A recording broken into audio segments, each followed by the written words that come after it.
Yo, what's up, guys? It's your boy Donnie. We here live at the crime scene at No Gatekeeping. Welcome. This is our first episode, and we with the man, the myth, the legend, Harlem's very own, Belchez. I appreciate you. I appreciate being here. I always want to make sure I show love, especially early on, man. I'm like the Jackie Robinson of this, man. Yeah, I'm you are glad to be the pioneer. first one here. I'm the pioneer. We're gonna get a lot of good questions answered, and we have some fun tonight. Amen, my brother. Amen. So you're known for making clothing, shoes, now sunglasses. Oh yeah. You're known for fashion. Let's call it that. What else do you do throughout the day? And I usually don't like to talk about it, but very much like yourself, I've been in education for maybe now, I think like the last 16, 17 years. Second grade teacher, fifth grade teacher, can't stand middle school. But I taught fifth grade, taught high school graphic design, digital photography, was a parent coordinator, was an assistant principal, dean of culture, staff support teacher, assistant dean, basketball coach, and I don't even play ball. They just Do it at you. Yeah, you want to pause? They just was like, yo, flagrant foul. It was just it was like, you want to coach? I was a coach. You know how it is being in the building, being a black man. You want to support all the causes in the building. So that's a little secret that people don't know a lot about me. Long time. Education is heavy and it takes a lot on your toll, but it's important. Because not a lot of us in the building. So How do you maneuver your creative mindset, while working? Because I know education could take a toll on your mental. Yeah. So how do you still, keep the creative juices flowing? Pause. You know what I'm saying? I think creativity for me never stops. And I try to incorporate the creativity throughout my day in the building and with kids. But it is difficult. But the one thing, you have about school, is there's no weekends. Mm-hmm. So I utilize that time. There we have lots of breaks, midwinter, spring break, you got Easter off and Yom Kippur. There's so many breaks. So in those breaks, I try to utilize that time to really tap in and be creative. But I'm always drawing, I'm always thinking, I'm always trying to do something that will allow my creativity to never stop. So. Question. So that's important to me because creativity, I think is it's important to have and to keep going. Like, so when you come across a creative block or those blockages that stop you from getting your creative thoughts out, what do you do to? That's a good question. I should go to the batting cages. Creativity is, for me, it comes easy and often, but times, when I do get the blockage, no freaky is, I go to the batting cages and I'll just hit baseballs. Mm-hmm. Baseball, I love baseball. Baseball is one of my favorite pastimes, and it just helps me to just like free up some space in my mind, and especially like when I'm exhausted, I don't drink and smoke. So when I'm exhausted, I'm at my most relaxed. And I'm able to kind of see things and receive messages a lot easier. And then, the creativity kind of falls back in slowly. So definitely use the batting cages as a way to kind of get myself back in space. I love that. All right. So let me ask you a question. In terms of your education and what you're doing right now, if you have a balance beam, which one is overweighing which one? And how do you want the balance to lean in your favor? Into which direction eventually? Well, first and foremost, Donnie, I just want to say these are great questions, and I can tell that you're a teacher because these are some teacher-ass questions. Balance, man. Being creative, it's so difficult to not have balance because it's oftentimes very lopsided. So I'm still struggling with trying to figure out how to keep balance. Still struggling trying to figure out how to do that, but I actually don't even have an answer on how I balance that because oftentimes I'm very unbalanced. Oftentimes I'm up late doing things creatively and knowing that I got to get up in the morning unload a bus of kids or deal with some issues with some parents. So I don't have much balance, and I think that's the secret to my success. Is I'm very unbalanced. I'm very like, school is important to me. Don't get me wrong, but it's very like, how it is. Some days it's like heavy school, and you can't even. I remember days, and I just went home and go to sleep at 5:30. Because you're so exhausted. Exhausted. 5:30 done. I think the balance depends on the certain tasks that you have at your background. So, for instance, parent-teacher conference, right? So right now, all that took all my attention, all my energy, and it's like getting these parents in and doing those things, and it's like whatever I have going on outside of school doesn't matter. And I think that it's interesting because it's like the balance weighs itself sometimes, depending on what you're going through. Yeah, but yeah, that's a good question. Yeah, no, that's true. All right, so what's one resource you wish you had, like starting out? With your One resource I wish I would. ChatGPT. Yo, oh my gosh. Yo, as a teacher, as a student, as an educator, I wish. If I would have had, and the reason why, and I use ChatGPT from a standpoint to organize my stuff. I don't ever go into ChatGPT and say, hey, and I'm not knocking anybody who does this, but hey, how do I sell or how do I make this cool? For me, it's just, I can't spell for nothing. For nothing. Okay, you know what I'm saying? Guys, when you spell phone, I'm like FONE. Where the P? The P is silent. Why use it? But I mean, for me, ChatGPT helped me organize my thoughts to where. So now, like, let's say if I'm pitching Adidas, or if I'm trying to work with Cap USA, or if I'm trying to get some money from G-Shock for Kingdom, I can now visually I can execute anything. Like visually I can show you what I want to do, but verbally it would have taken me a long time to organize those words and put it in a proper place. So now what took me 2 months to do, put together a proper deck, I can do a deck in 4 days. Fire. 3 days, you know what I mean? If I really lock in 2 days, and that's just, I got those words in place. So, I mean, I think that was a huge tool for me. If I would have had that back then, for sure. You started, was this social media? Yeah, when I started it was actually not really, but it was. I wasn't using social media to that extent, It was social media wasn't as big, of course. Right, the MySpace days and stuff like that, and like the introduction of Facebook. So I did use social media.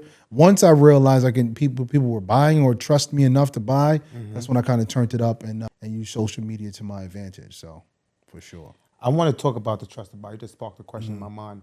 I remember you starting off with your shoes, and you was telling me, yo, you had to trust the money that you was giving over to the people. Oh my God. To the other country in Asia, and like trusting that process, knowing that you're giving this large amount of money over there. What are some steps that you did that could help other people who want to create their own using another country, of course? Right. I mean, it's really about.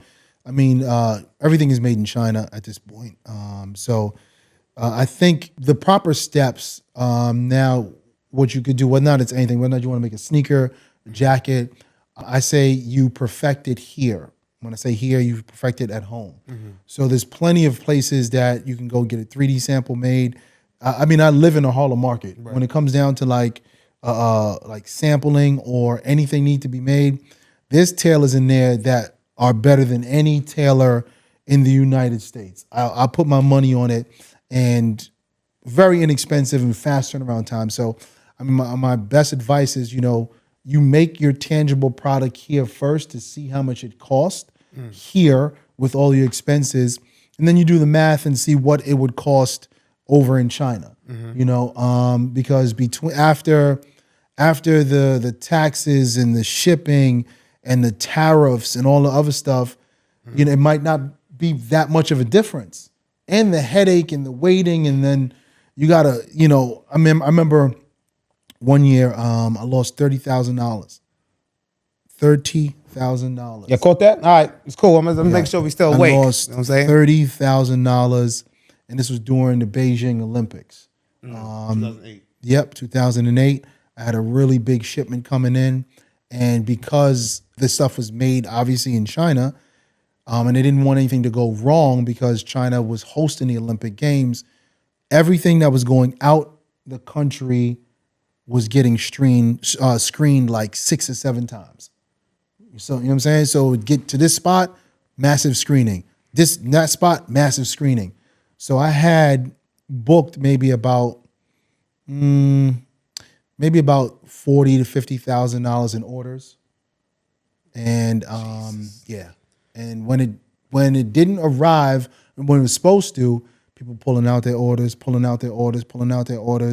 the time I got the t-shirts, it was like October. I'm trying to sell t-shirts in October. For the Olympics. Right. And I'm cooked. And then I had all this merchandise the next year, but I'm trying to sell old t-shirts to people who had placed orders. Like, yo, Belchez, we saw that last year. So I got jammed up, lost $30,000. And then I had the t-shirts in my man's storage. My man ain't pay his storage. Lost all the t-shirts. It was a nightmare. But, you know, I learned a lot, and I learned to like take my time, and I learned to like, you know what, I think the most important thing in business and in all of my failures and all of my successes is scaling. I've learned how to scale. And even with you with this podcast, it's just like, this is episode 1. How do we get to episode 100 and make money, maintain, build an audience, and get sponsors? What does that look like from 1 to 100? And learning the business and learning how to scale is something that even I'm still learning now, and I've made so many mistakes and I've kind of figured that out. So scaling is something that's very important in any business. Oh, man. You're killing my questions here, man. Yeah. You know what I'm saying? All right. So Where'd you get the questions from? ChatGPT. No. I ain't gonna lie to you. 7 of them were from ChatGPT. Okay. And the other 7 were from the teacher himself. Thank you. But you have 36 cards in your hand. Show the camera. What is that's not you? I know you're not teaching the kids math. I ain't gonna lie, I'm a math teacher. The math is not math right that. now.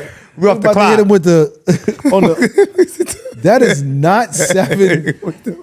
We here live at the crowd. Come on, man. 7 You see where? what's going on here? No gatekeeping, man. No You know what I'm saying? gatekeeping. Yeah, please. That's 73 cards, man. It's a half an hour show, not a 4.5 hour show. Go ahead. So what's the problem in your community that you want to fix through your industry? Ownership. Amen. And can you speak more about that? Because Belchez, like, I know how you put your name on everything, your label, and I love that. We don't own anything. Like anything. We don't own a newspaper. We don't own the social media. We shout out to Jalen Brown, who said, I don't need Nike. I'm gonna make my own sneaker. Shout out to Starberry, who made his own sneaker. You know what I'm saying? But and people laughed at LeVar Ball when he was like, yo, I don't want my kids doing that. The sneaker was fire. It was $250. He just had to stay grounded and stick to the script. Yep. You know what I'm saying? So I'm a big believer in ownership. I'd rather own 100% of a failing business than get 10%, because I'm gonna turn that business over 10% of a successful business that I really can't control. And it's really difficult. Like we can't control the narrative on our own success because we don't own anything. Bob Johnson, I know people don't remember BET. When BET was really around, we had Travis Smiley, who had it was Black News that was on there. Then it was financial information for Black people. Then it was like Sunday service where you can learn the church. Then he had like roundtable talks with other successful Black people. And it was, of course you had the videos and the other stuff in between, but it wasn't all goofy shit. Yeah. You know what I'm saying? Not to say the music is goofy, but that can't be the entire thing.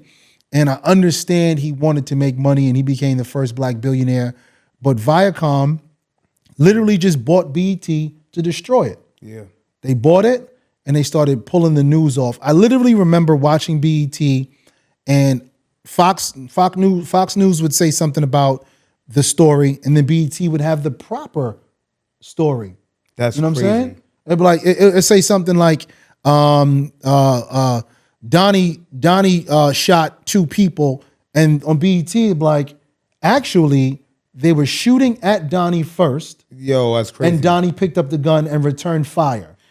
Yo, man, ask you about that. Do you think there's a certain narrative that media plays in terms of the black culture, the black? Yeah, I mean, it is a systemic trap to keep us in a place where we cannot be successful. Mm-hmm. You know what I'm saying? We see the same shit, we hear the same shit, we respond to the same shit.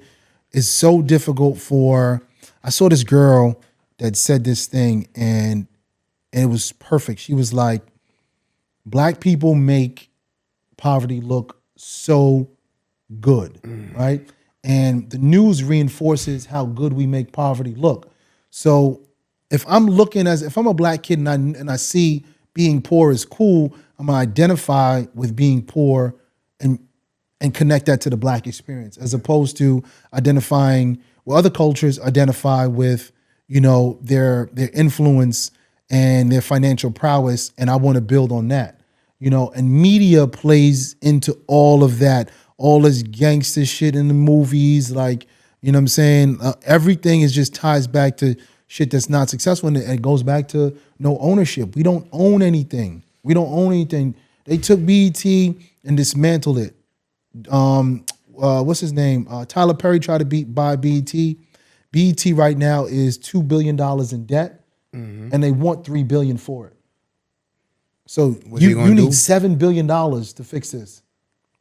So I mean, it's such a difficult thing, you know. It's sad, but you know, this is why I'm glad you know this platform is here to kind of just talk about this, and this is yours. You own this. You know, it's nobody else. You and your partners, and y'all look the same and sound the same, and that's the key to success. Cool. I got two more questions for you. All right. How do you stay relevant? You know, how do you make sure that your clothing stays relevant? Because I'm gonna be honest with you, right? I just feel like your pricing points are perfect. Your products are perfect. Your market is perfect. Your artist, you paint. It's like, how do you stay relevant?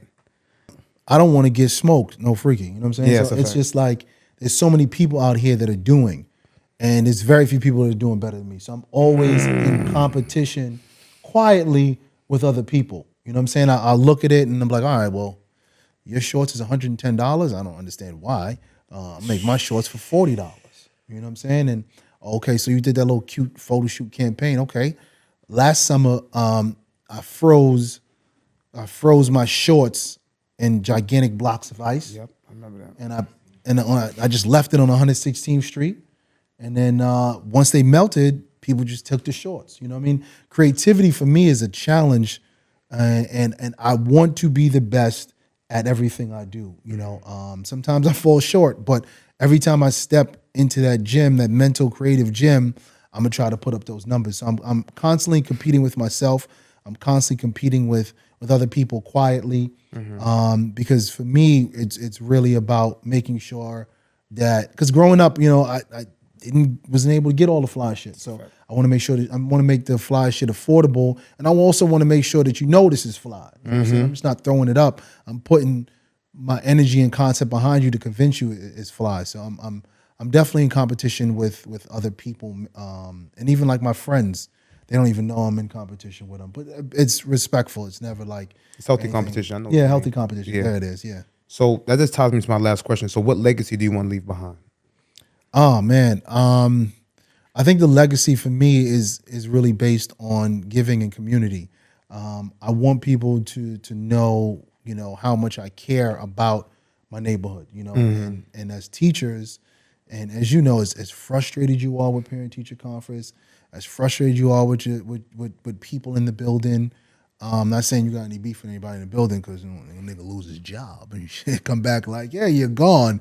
But, you know, it is important for us to do the job that we're doing to build our community, because at some point, and you've had students that came in nasty and left, they was your best friends. That's a fact. You know, and that's so important. And then that kid is going to do something that's going to make a difference. You know, Tupac said, I might not change the world, but I'm a spark the mind that's going to change the world, you know. And I'm always conscious of that. And it's just like, I might not be the one that's going to change the world, but you're going to see something that I've done, be inspired by something I said, see something in a place that you didn't think could even be possible for me to be, and be like, damn, shit, if Belchez did it, it's possible to do it, So I want to leave behind that legacy, to my students, people who shop with me, my sons, anybody that comes across with me, which is why, I'm big on no gatekeeping, So it's a perfect place for me to be, because the idea of gatekeeping is absolutely ridiculous. Everything I create is art.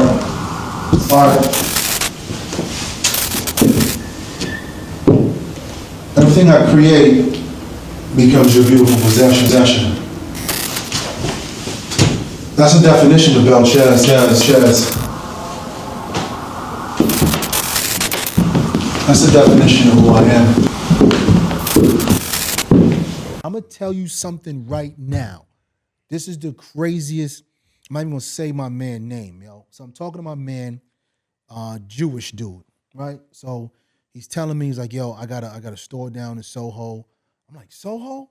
He's like, yeah, and the store's finally doing well after like 2.5 years. It's I'm killing right now. I'm like, yo, how can you afford that? He looks at me and he says, Belchez, I got the Jewish price. That's how I'm able to be successful.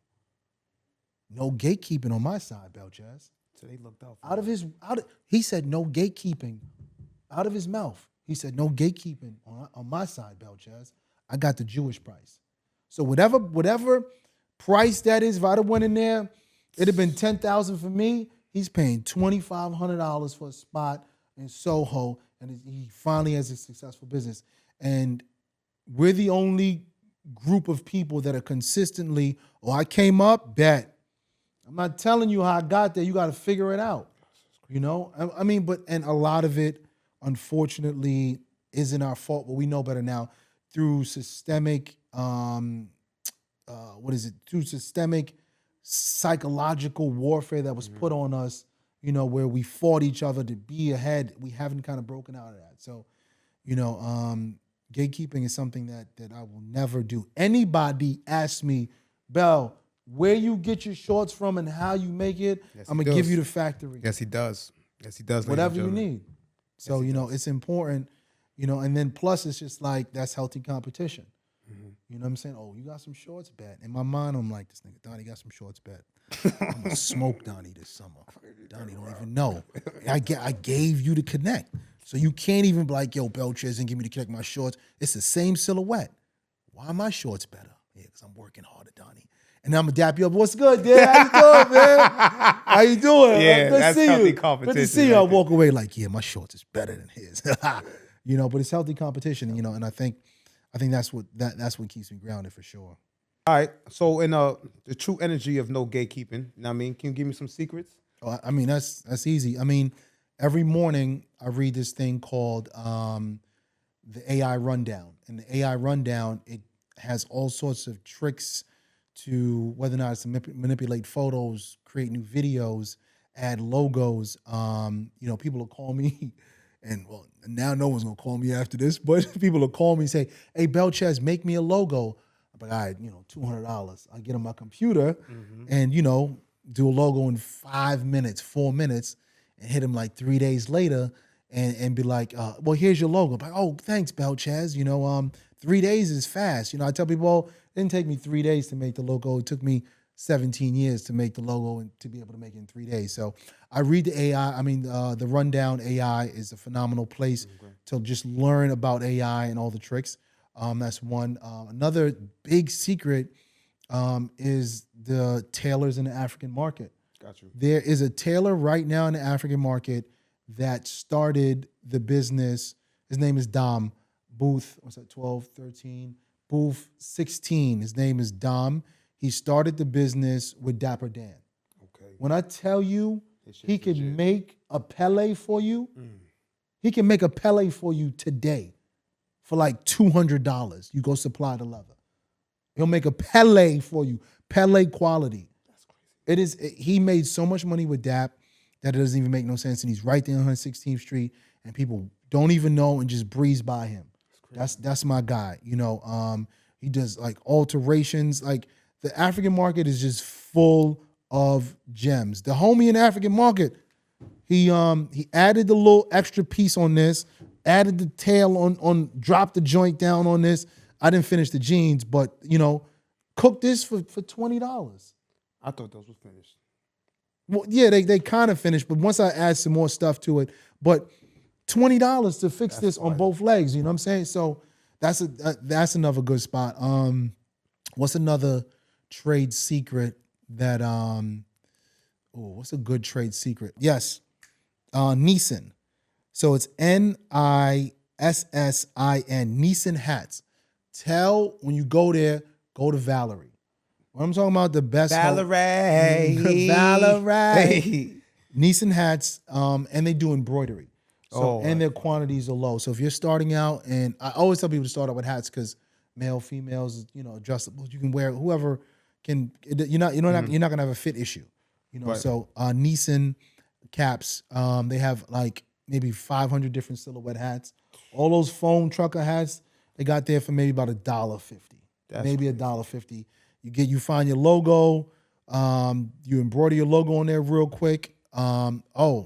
Shit, I got so many trade secrets, but Nissan is a really good place to start with the hats. Another good trade secret there's a vintage spot out in New Jersey. They got like $5 jeans. Udelco is an amazing spot. So if you just like you trying to just print on some blanks or, you know, play around with some stuff, you don't have a lot of money to invest, you can go to Udelco or L Train Vintage in Brooklyn. I don't know if you know L Train Vintage. That's a good little spot. You know what I mean? That's where you can start just kind of playing around with just you know, if you want to draw and just play around. Also, Blick 125th, when they have the friends and families, they don't really advertise it. But I can go on crazy, and on. Yo. You should start your own like fashion school. Or I can go on and on and on and on about like all of the mistakes. I literally went to fashion college with the amount of money I've lost. I paid for college. I paid for FIT twice almost. The money I lost in China and the mistakes I made and things not getting there, and you know what I'm saying. So I got a lot of secrets. Maybe you bring me back like on episode like 100. That's a fact. You know what I mean? And you're gonna be popping then. Oh yeah. I ain't worry about it. I might not get a slot. Sponsored. Then, huh? Pink Horse. Yo, Cam, holla at me, man. You know what I'm saying? I might not. Cam is killing. I'm so happy for him. That's my boy. I'm so happy for him. You get Cam on the show, that'd be great. I ain't gonna lie to you. I'm working on it. Yeah. I'm working on it. Yeah. You hit me with the rock eyebrows. Okay. Can we cut? Yo. Is that a cut? Yo. Is that a cut? Yo, Belchez, man. I love you, man. You my brother. I appreciate you. Thank you so much for coming, my brother. Yo, you heard it here first. No gatekeeping. Gatekeeping. Please tune into the first episode with your boy Belchez. I'm your host, Donnie, live at the crime scene, and it's a wrap.